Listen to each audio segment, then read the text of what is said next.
Hey everybody, back for second part of our hand drawing project. I want to talk to you today about step two. We're going to go into some of those details, but before I talk about that, I want to just, I made a little bit of progress on my drawing. It's not done yet, but I want to talk about what I'm looking for the drawing, the hand drawing. We'll go into our document camera here.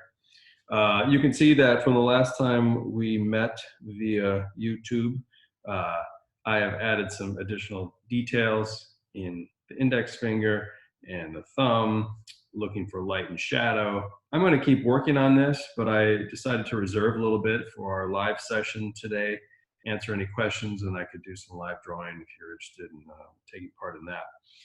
But what I do want to talk about is the fact that for the project, what I want you to do is to completely finish this hand drawing. I'm looking for a wide range of value, meaning areas from very light tones all the way to very dark tones and a good range in between, kind of like we talked about here, that notion of a spectrum of tones. Also looking for a lot of linear details. So let's see, instead of trying to use the crazy zoom button, if I zoom in here, you can see there we go. We got some focus there. I'm looking for linear details, values. I'm even starting to add a few of my little scraggly hairs on here, raised knuckles, line work, tone work, kind of working into a variety of different details. So, I'm looking for a wide range of tone. I'm looking for value. I'm also looking for details. Again, remember this project is all about what you notice about your hand, noticing and then recording what you see as evidence that you've looked very carefully. All right, so once we're done with this, let's say that I'm finished. What I want you to do is to photograph it. You can use your phones to do this. What I recommend is to, place it either on the wall. You can pin it on the wall in a nice even lighting setting, or on a tabletop that again has some sort of even light. Now the best light is going to be daylight. If you do this at night under an incandescent bulb, sometimes the light is too warm. Under fluorescent light, sometimes it's too cool. Best case scenario is to do this in daylight. If you can't do that, then make sure that it's very well lit. All right. So what I'm going to do here is photograph this. I'm actually going to photograph something smaller so you can see what I'm doing with my camera, because I can't get far enough away with this document camera that I have. This is an old print that I had. It was a plate that was inked and pressed in a press. Anyway, it's a little bit of a smaller image.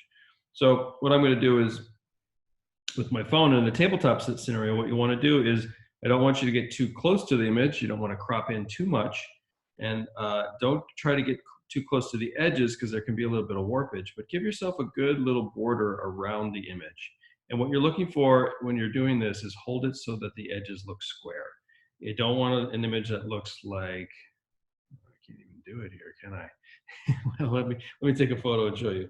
I don't want you to do an image that looks like this. Right? Does that make sense? You see how it looks like it's going back into space? Those sides are angling back like that. I want you to try to really get them square to the frame. So we'll try to square this up the best that we can. It might take a little bit of practice, but that's okay. A little bit of a border around it. Try to get it as flat as you can.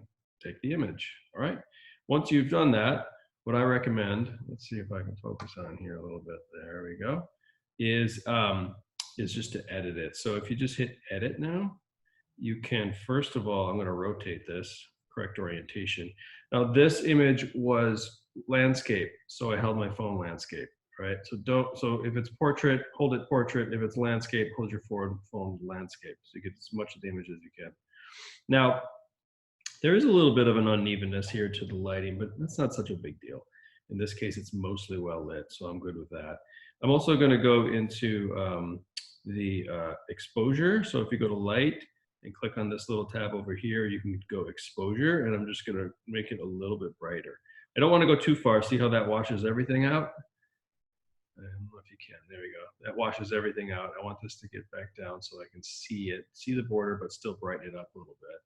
And then I'm just going to go, it's a little bit too contrasty for me, so I'm just going to go to contrast and just bring this down ever so slightly. If I go too far here, it looks too gray, but I'm just going to go down a little bit like this. And that's pretty good. I'm going to hit done, and then this would be something that you can submit. Now, What I recommend doing, especially with this drawing, is not only taking an overview shot like this. So this is an overview shot. What I want you to do is get into some of those details. Let me see it. You know, if you hold it close, hit the screen so it'll focus. There we go. And give me a nice detail shot. Let me see some of those lines and tones that you've been working on, okay? In that one, it's full frame. Don't worry about cropping and everything like that. You might want to edit it a little bit. But again, give me an overview shot, full frame, give me a detail shot of each. And then what you'll do with those is I've provided a form on Blackboard. You simply include the information and upload the image into the form, save it as a PDF, and then you'll find a Turnitin link called submit drawing projects here. And all that you can turn into me by Thursday. So that's step one. Finish the hand drawing, photograph it, drop it into that document, and then there's step two. All right, step two is this. You've got the hand drawing. Now, you see I've got a little color going over here. I was messing around with my watercolor set from the kit. What I want you to do next is so first part, I'm looking for how you attempt the rendering. So I'm looking for your attention to detail in the rendering. Second step is creativity. I want you to do something creative, all right? You will be graded on the creativity of this assignment. So I've got this hand. Now the hand is my hand. You could add some content, some color, some meaning, a narrative, a story, anything you can think you can do to this drawing, I want you to attempt to do it.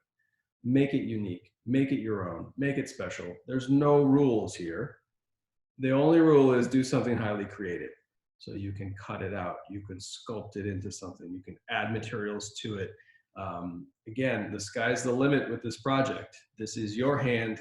What does it mean to you? What can you do to it to make it more unique and more creative and more individualized, all right? That's the goal here.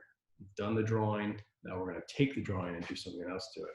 Don't be afraid to chop it up or, you know, recombobulate it, add collage, you can add photographs, you can add drawing, painting, anything you can think of.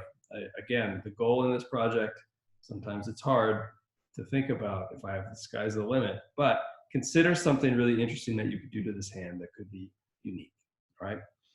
Once you've done that, same steps, photograph it, give me an overview shot, give me a detail shot, and include that in the PDF as well. So your final PDF is going to have essentially a before and after. You'll have your hand drawing, okay?